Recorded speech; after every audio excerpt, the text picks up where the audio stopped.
Hello students, 4 फरवरी हो चुकी है और 29 को हमारा मैथ का पेपर है, 22 को हिंदी का पहला है और दूसरा मैथ का है, जिसके लिए हम कुछ इंपॉर्टेंट क्वेश्चन सॉल्व कर रहे हैं।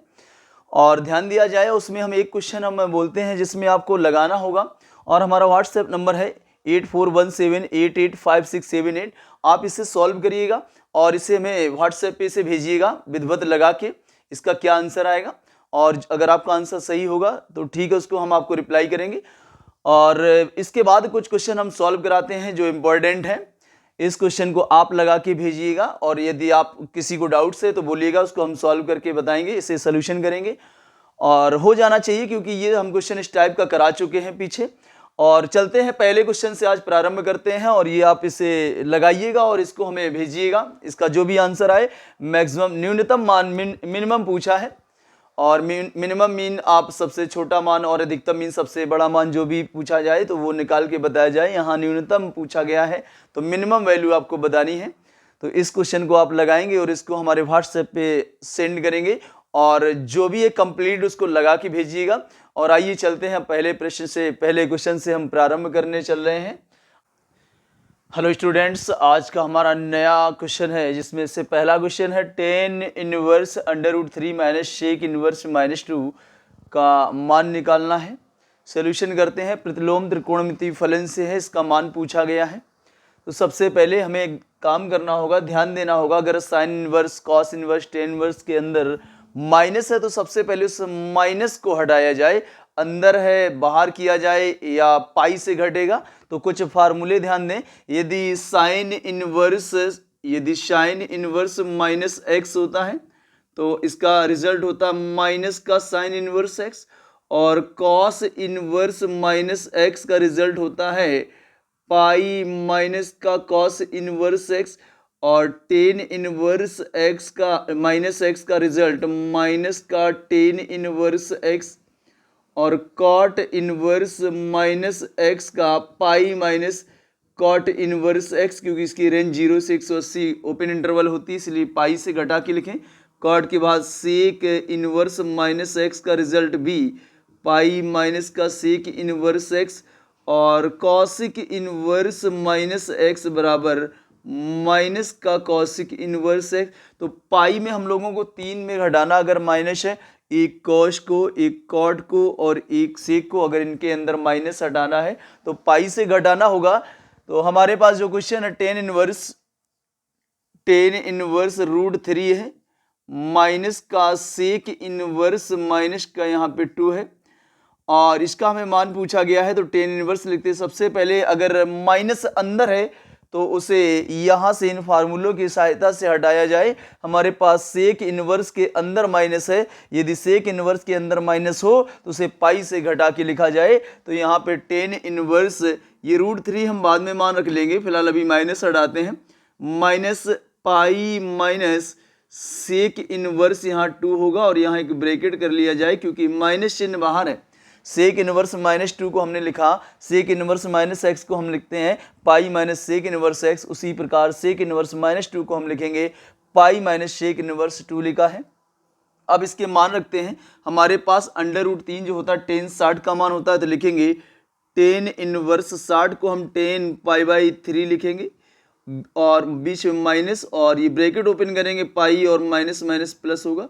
सेक इनवर्स लिखा है, सेक जस्ट कॉस का उल्टा होता है और 1/2 कॉस में 60 का मान होता है, तो सेक 2 जो 2 होता है वो सेक 60 का मान होता है। तो सेक इनवर्स यहाँ लिखेंगे सेक 60 और 60 को π/3 लिखेंगे। आगे बढ़ते हैं। 10 से 10 हटेगा, यहाँ पे π/3 आएगा, माइनस का पाई लिखा है और यहाँ प्लस सेक से सेक हटेगा, यहाँ भी π/3 आएगा। अंश बटे हर जो अकेले उसके बटे 1 मान के एलसीएम हम इसमें 3 करेंगे। तो एक काम करेंगे, 3 से 3 मैच हो रहा है, यहाँ पाई बचेगा, -3 का मल्टीप्लाई हो जाएगा, 3 पाई होगा, प्लस 3 से 3 मैच हो रहा है इसलिए पाई बचेगा। पाई में पाई जोड़ेंगे, हमारे पास 2 पाई होगा। माइनस का 3 पाई लिखा है, अपॉन में 3 लिखा है, 3 पाई से 2 पाई जाएगा तो 1 पाई बचेगा, अभी माइनस का और अपॉन में 3, और यही हमारा इसका आंसर है। और दूसरा क्वेश्चन है हमारा sign of integration dx/1 + 10x या 1 + cot x भी हो सकता है। 1 प्लस टेन एक्स हो या 1 प्लस कॉट एक्स हो और ऊपर अचर हो, यहाँ पे ऊपर एक है, dx को अलग कर लेंगे। तो इसको हम सबसे पहले i बराबर लेट कर लेंगे, i बराबर साइन ऑफ इंटीग्रेशन 1/1 प्लस का टेन एक्स और dx को हम इधर लिख लेंगे। और सबसे पहले काम करेंगे, इसको साइन और कॉस में बदला जाए, या कॉट हो उसको हम कॉस बटे साइन बदलेंगे, और हमारे पास टेन है तो इसे हम साइन बटे कॉस में, कॉट को कॉस बटे साइन में पहले बदल लिया जाए। तो यहाँ i बराबर sine of integration 1/1 plus tan x को बदलेंगे साइन एक्स बटे कॉस एक्स में, और यहाँ dx अंश बटे हर में इसके बटे एक मान के एलसीएम आएगा कॉस एक्स, इनका एलसीएम आएगा कॉस एक्स, एक बटे में ये बटे में हमारा इसका एलसीएम कॉस एक्स आएगा, क्रॉस मल्टीप्लाई करेंगे तो आएगा कॉस एक्स और प्लस का साइन एक्स मेन बटे यहाँ पे dx है, ये कॉस पलट के ऊपर जाएगा। तो लिखेंगे i बराबर sine of integration cos x बटे में कॉस एक्स और प्लस का साइन एक्स और dx। अब एक काम करते हैं, कुछ ऐसा बनाया जाए, या अगर टी मान के किसी को टी माना जाए तो उसका डिफरेंशिएशन, जिसे टी माना जाए उसका डिफरेंशिएशन अवकलन करना होता है, तो उसका अवकलन करने पर मैच हो जाए, कुछ ऐसा बनाया जाए। तो हमने देखा कि cos x plus sine x है, अलग अलग हो नहीं सकता है, क्योंकि हर में नीचे हमारे पास डबल पार्ट है, अगर ऊपर डबल पार्ट होते तो हम लोग अलग अलग कर लेते, तो अलग भी नहीं कर सकते हैं। आगे का काम हम लोगों का ये रहेगा। तो एक काम करते हैं, कुछ बनाते हैं, इसमें i बराबर हम 2 का इसमें भाग करेंगे और 2 का गुणा करेंगे, 2 cos x हो जाएगा, और बटे में cos x प्लस का sin x से लिखा है।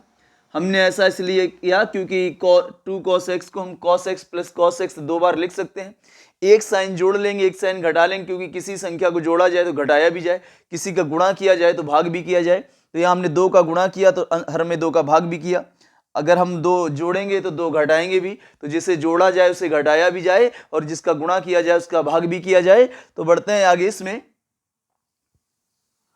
i बराबर इसमें 1/2 बाहर है, हम एक काम करते हैं, 2 cos x को हम लिखते हैं cos x प्लस का cos x, इसमें हम एक sin x को जोड़ेंगे और एक sin x को घटाएंगे, और इसके बटे में हमारे पास चल रहा है cos x प्लस का sin x, cos x plus का sin x, और यहाँ बाहर dx x के सापेक्ष जितना मैच हो रहा है ऊपर से उसके बटे अलग करेंगे। तो हमारा मैच हो रहा है cos x प्लस का sin x, तो i बराबर यहाँ पे 1/2 बाहर है, हम यहाँ पे cos x plus sin x के बटे में अलग करेंगे cos x plus sin x, और बीच में plus cos x minus sin x के बटे में अलग करेंगे cos x प्लस का sin x, और इन दोनों के बाहर dx है। i बराबर 1/2, ये दोनों सेम होने के कारण कैंसिल होंगे, ये दोनों कैंसिल होने के बाद यहाँ एक बचेगा, और इसका यहाँ पे प्लस लगा है cos x माइनस का sin x, और बटे में cos x और प्लस का sin x, दोनों के बाहर dx। अलग अलग इंटीग्रेशन करेंगे, i बराबर 1/2 हम बाहर रखना चाह रहे हैं, यहाँ बड़ा ब्रैकेट बनाएंगे, यहाँ एक का अलग करेंगे x के सापेक्ष, plus cos x minus sine x बटे में cos x plus sine x का अलग करेंगे x के सापेक्ष, एक का समाकलन x कर लेंगे और यहाँ इसको t मानेंगे, जिसका अवकलन डिफरेंशिएशन ऊपर मैच हो जाएगा। यहाँ हम cos x plus sine x को हम t मानेंगे, और जिसे t माने उसका अवकलन करें, सो दैट मीन्स इसलिए यहाँ cos x का डिफरेंशिएशन होगा माइनस का sin x, और sin x का होगा cos x, sin x का cos x, और इस तरफ dx, क्योंकि t का dt बटे dx होता है, हम dx को अपनी तरफ लाते हैं और बराबर में dt। तो जहां माइनस का sin x cos x, एक काम करते हैं cos x को अपनी तरफ लिख लेते हैं, प्लस वाला पहले प्लस वाला पहले और माइनस वाला बाद में लिख लिया जाए, और dx बराबर यहाँ dt लिखा जाए। बढ़ते हैं आगे, i बराबर 1/2 बाहर चल रहा है, यहाँ पे हम एक का समाकलन कर लेते हैं x, एक का समाकलन x होगा x के सापेक्ष प्लस, और यहाँ पे हमने बटे वाले को t माना था, हर को t माना था, और इसका अवकलन किया तो ऊपर मैच हो गया cos x minus sin x dx, cos x minus sin x dx को हटा के dt लिखेंगे, ऊपर एक लिखा है। i बराबर 1/2 लिखा है, यहाँ पे x प्लस 1/t का होगा log t और प्लस लास्ट में c जोड़ दिया जाए और लास्ट में t का मान रख दिया जाए तो लिखेंगे i बराबर 1/2 और यहाँ पे x प्लस log t का मान log t या log mod t दोनों में से कोई भी लिख सकते हैं और t का मान रख दिया जाए। t का मान हमारे पास है cos x प्लस का sin x, cos x plus का sin x और ये इसके बाद बाहर प्लस c, चाहे तो 1/2 का अंदर मल्टीप्लाई करें और अन्यथा इसी प्रकार आंसर छोड़ दिया जाए। और ये हमारे दूसरे क्वेश्चन का आंसर है। और आज का हमारा तीसरा क्वेश्चन है, वक्र एक दिया गया है y² बराबर 4x, y अक्ष एवं रेखा y बराबर 3 से घिरे क्षेत्र का क्षेत्रफल निकालना है। घिरे क्षेत्र का यदि क्षेत्रफल निकालने के लिए क्वेश्चन आए तो समाकलन के अनुप्रयोग से होगा। इसमें हमें एक वक्र बनाना है y² बराबर 4x, x अक्ष की धन दिशा पे परवलय बनाना है। ये परवलय का समीकरण है और इनसे घिरा होना चाहिए एक वक्र, ये बनना चाहिए। उसके बाद y अक्ष और रेखा, तीन चीजों से जो आकृति घिर जाए हमें उसका क्षेत्रफल निकालना होगा। तो सबसे पहले इसमें जो वक्र दिया है y² बराबर 4x, उसको हम इक्वेशन फर्स्ट डालना चाहेंगे, पहला समीकरण। और y बराबर 3 हमारे पास एक रेखा है, y बराबर 3 और y अक्ष भी है। तो y बराबर 3 है, y का मान हम यहाँ रख देंगे तो x का मान, y का मान यहाँ रखेंगे तो x का मान आसानी से निकल आएगा।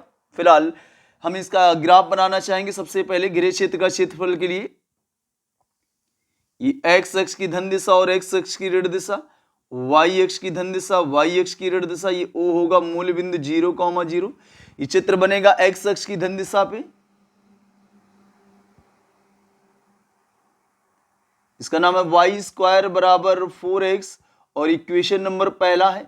और y अक्ष हमारा ये हो गया और एक रेखा y बराबर 3 मीन्स y पे 3 जाना है। सपोज हमने मान लिया 1 2 3 इस तरीके से, ये 1 हो गया, 2 हो गया, 3। y बराबर 3 पे जाके हमें एक, जब y बराबर 3 खींचना हो तो y अक्ष पे 3 जाके x अक्ष के समांतर एक रेखा खींच दी जाए इस तरीके से और इस रेखा का नाम है y बराबर 3।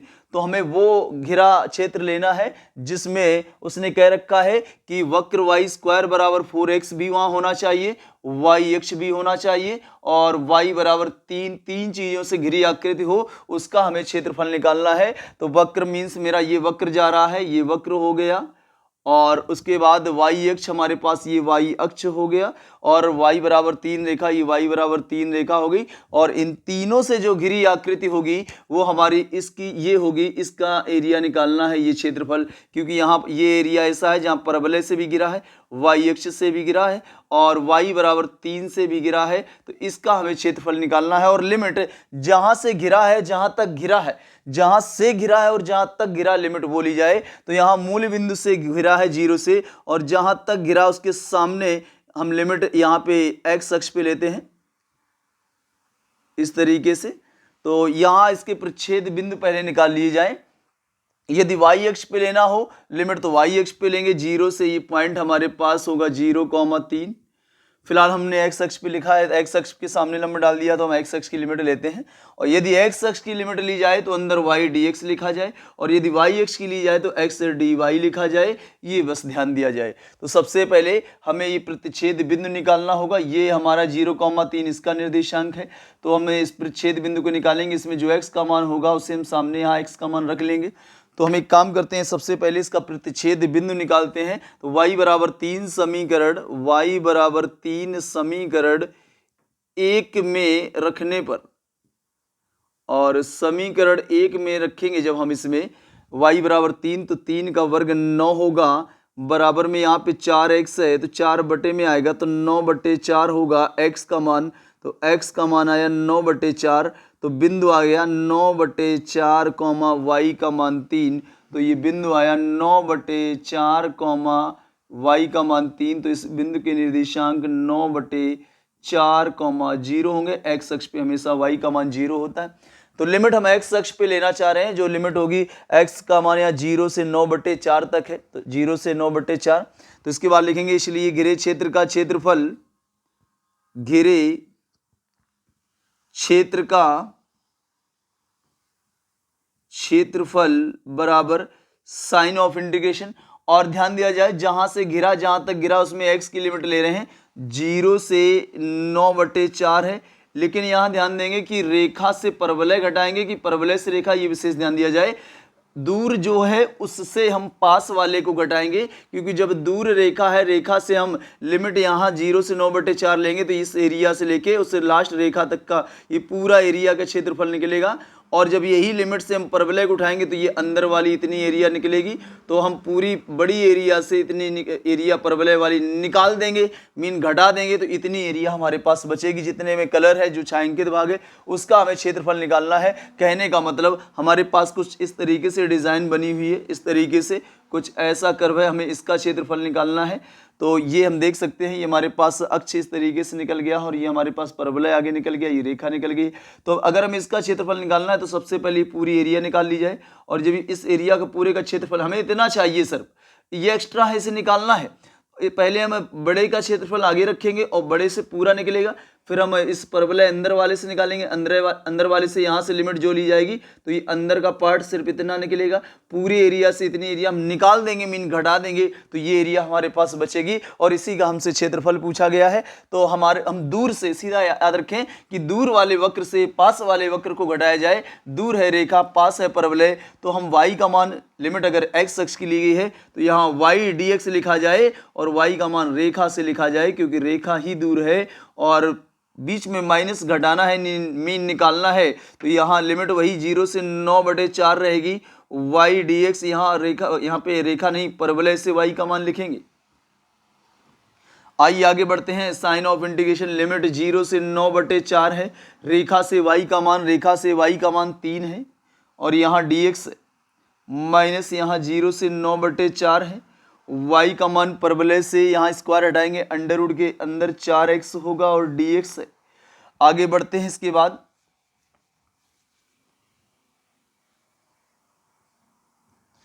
यहां तक पहुंच चुके हैं। इसके बाद आगे बढ़ते हैं, बराबर लगाते हैं। यहाँ पे 3 का समाकलन 3x, 4 का 4x, तो 3 का अचर का समाकलन करना है तो 3x होगा, और लिमिट इसकी है हमारे पास 0 से 9/4। अचर राशि को हम बाहर निकाल लेंगे, सिर्फ लिमिट x पे रखेंगे। यहाँ 4 का वर्गमूल हम 2 बाहर निकाल लेंगे और लिमिट हमारी 0 से 9/4 है, और अंडर रूट के अंदर हमारे पास x और dx बचेगा, क्योंकि 4 का वर्गमूल 2 निकल आएगा, x का वर्गमूल नहीं निकलेगा। इसके बाद 3 को बाहर निकालेंगे, 3 बाहर हो जाएगा, तो x की पावर में लिमिट लगाना है 0 से 9/4 माइनस 2, इसका अंडर उठाएंगे तो हमारे पास आएगा x की पावर में 1/2 dx। अब समाकलन कर दिया जाए, यहाँ लिमिट लगा ली जाए या एक साथ लगाते हैं। x की पावर, यहाँ पे x में लिमिट है 0 से 9/4 माइनस का 2, x की पावर n का होगा x की पावर 3/2 और 3/2। समाकलन में एक एक जोड़ना होता है, इसमें 1/2 में एक जोड़ेंगे 3/2, लिमिट पीछे 0 से 9/4, इसमें c ना जोड़ा जाए। निश्चित समाकलन जिसमें लिमिट हो उसमें c नहीं जोड़ते हैं। इसके बाद आगे बढ़ते हैं। यहाँ पे 3 लिखा है, यहाँ अपर लिमिट जहाँ x वहाँ 9/4 रखेंगे, लोअर लिमिट जहाँ x वहाँ 0 रखेंगे, इसका काम खत्म हुआ। ये पलट के ऊपर होगा 2 दूनी 4 और बटे में 3 बाहर कर लिया जाए, और x की पावर 3/2 में लिमिट 0 से 9/4 लगाई जाए। तो यहाँ पे लिखा है 3 ब्रैकेट के अंदर 9/4, 0 छोड़ देंगे, माइनस का 4/3 ब्रैकेट के अंदर जहाँ x वहाँ हम 9/4 रखेंगे, पावर में 3/2 और माइनस लोअर लिमिट 0 की पावर में भी 3/2, 0 को छोड़ देंगे तो यहाँ आएगा 9 तिया 27/4 माइनस का 4/3। यहाँ किसी भी संख्या की पावर में यदि 3/2 हो तो उस संख्या को एक बार अंडर रूट के बाहर और एक बार अंदर हम लिख सकते हैं। तो 9/4 को एक बार बाहर लिखेंगे और 9/4 को एक बार अंडर रूट के अंदर लिखेंगे, और इनसे वर्गमूल कुछ निकलेगा वो निकालेंगे। तो 27/4 माइनस का यहाँ पे 4/3 इंटू में 9/4 और 9 का वर्गमूल 3 और 4 का वर्गमूल 2 निकलेगा। यहाँ 3 से 3 कैंसिल होगा, 4 से 4 कैंसिल होगा। यहाँ 27/4 लिखा है, माइनस का 9/2 बचा, ऊपर 9 नीचे 2 बचा, दोनों का एलसीएम 4 आएगा, एलसीएम 4 आएगा। 4 से 4 मैच हुआ, ऊपर 27 है, माइनस 2 का भाग 4 में देंगे, 2 बार जाएगा तो 9 दूनी 18 हो जाएगा। अब हमारे पास इतना रिजल्ट आया। हम अब 27 से 18 घटाएंगे तो हमारे पास 18 2 20 यानी 9/4, और क्षेत्रफल पूछा गया है इसलिए इसमें वर्ग इकाई जरूर लिखा जाए, वर्ग इकाई। और ये हमारे तीसरे क्वेश्चन का आंसर है। दो सदिश दिए गए हैं, लिखा है सदिशों, पहला सदिश i cap minus 2j cap plus का 3k कैप और दूसरा सदिश 3i cap minus 2j cap plus k cap है। इनके बीच का कोण हमें निकालना है और बीच का कोण का फार्मूला होता है कॉस थीटा बराबर A vector dot B vector बटे में mod of A vector mod of B vector होगा। तो सबसे पहले एक काम किया जाए, इन सदिशों को नाम ए वेक्टर और बी वेक्टर दिया जाए। सबसे पहले लिखेंगे, माना पहले सदिश को ए वेक्टर नाम दिया, आई कैप माइनस का 2j कैप प्लस का 3k कैप, और दूसरा सदिश है उसे बी वेक्टर नाम दिया जाए, बी वेक्टर बराबर 3i कैप माइनस का 2j कैप प्लस का k कैप।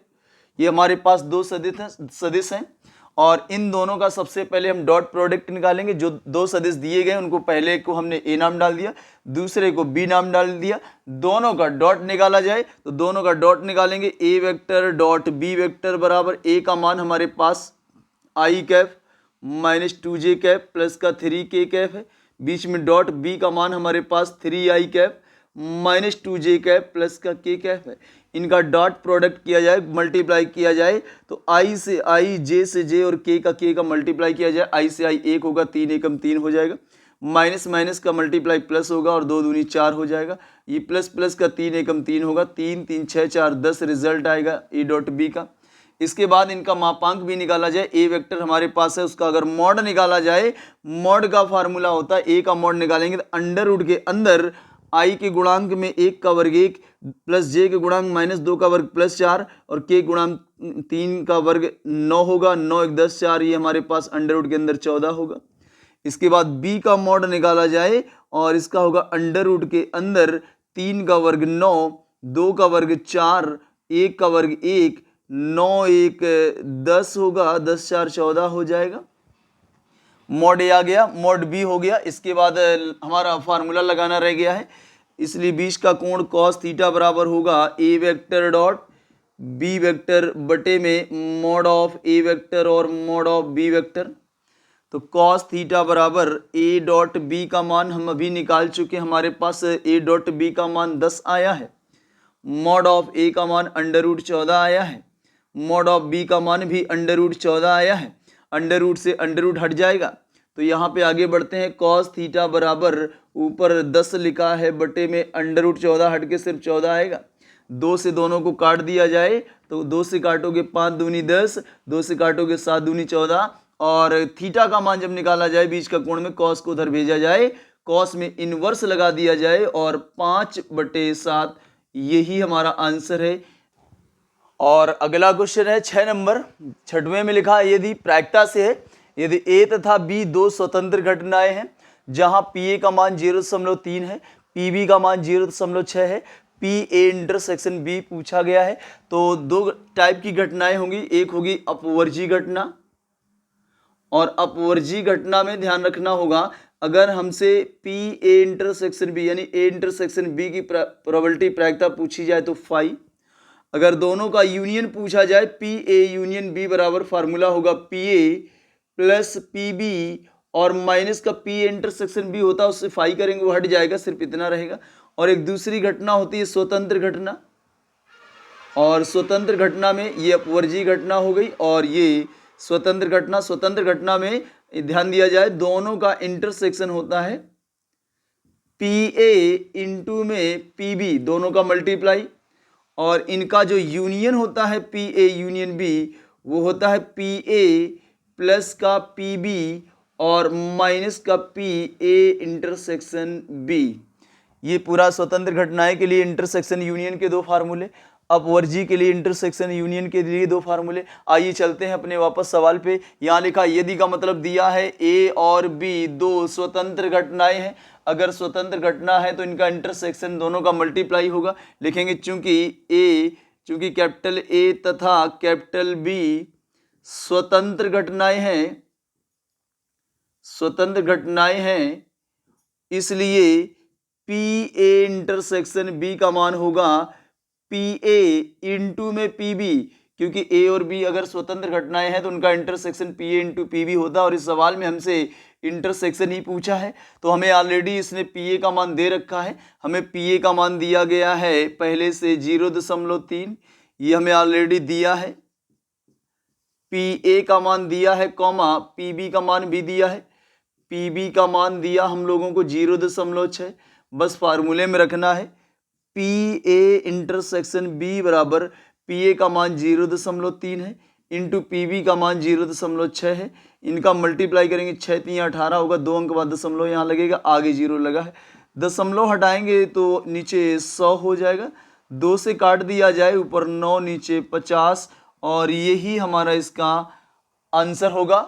तो इस प्रकार आज के टॉपिक में 6 क्वेश्चन थे, जिसमें से चौथा होमवर्क है और उसको आप सॉल्व करिएगा और उसे भेजिएगा व्हाट्सएप पे मेरे।